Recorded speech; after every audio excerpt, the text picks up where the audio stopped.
Está conosco hoje a candidata do Partido Verde à presidência da República, Marina Silva. Boa noite, Marina. Boa noite, candidata. Boa noite, candidata. Bom, boa noite. Nesse caso aí da quebra do sigilo na Receita Federal, a senhora acha que o PSDB está certo ao desconfiar de uma participação do PT e da campanha de Dilma Rousseff nessa espionagem?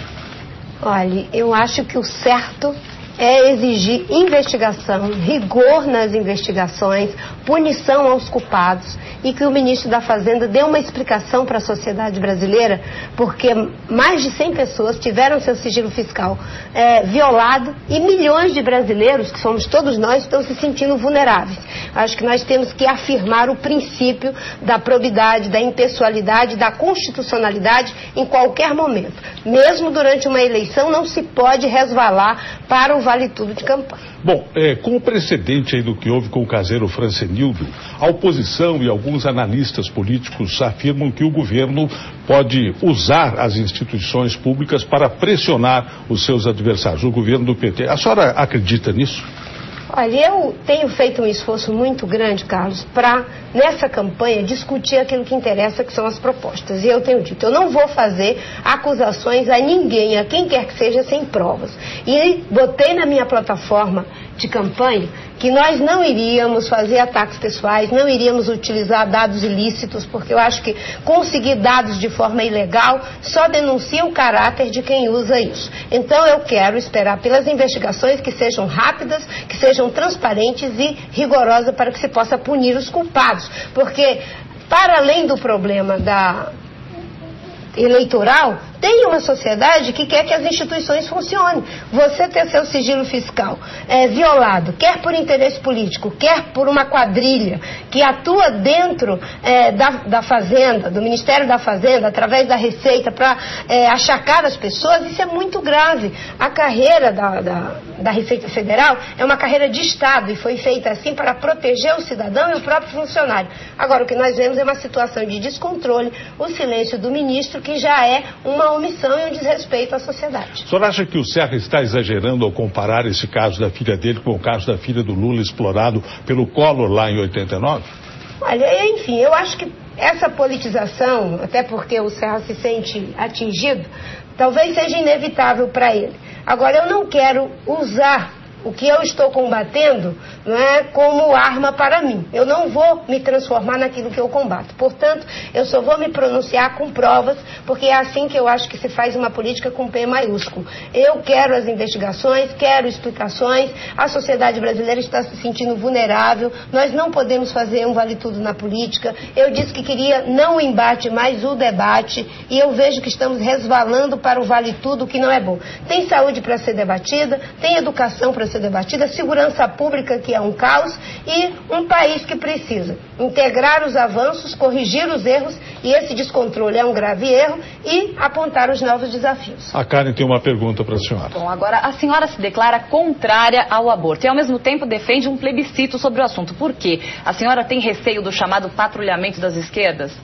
Não, é porque eu acho que é a forma democrática de debater um assunto tão complexo como esse. Sabe por quê? Porque isso envolve uma questão moral, uma questão filosófica, uma questão ética e espiritual. E não se tem muita informação. O aborto não é usado, não deve, ninguém defende isso como um método contraceptivo.